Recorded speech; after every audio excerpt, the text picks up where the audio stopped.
In today's video, I am going to teach you how to set up shipping rates in Shopify.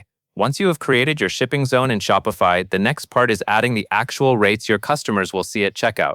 Make sure you are working inside the correct zone because rates are applied per zone. This is important if you ship to different countries or regions and want different pricing rules for each. Inside your new zone, click Add Rate.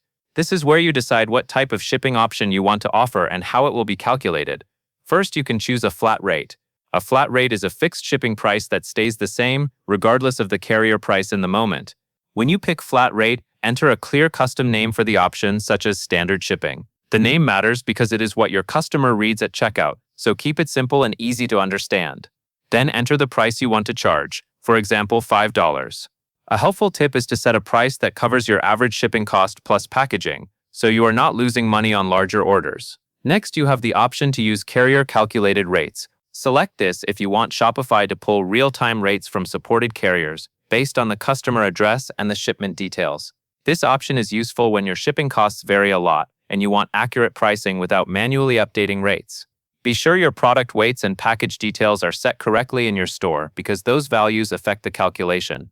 After choosing your rate type, you can add conditions. Click Add Conditions to control when a rate applies.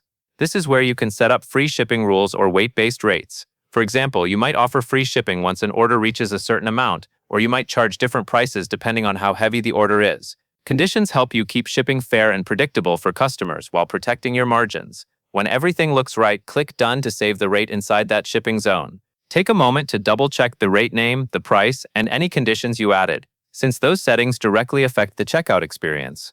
And that is all there is to it.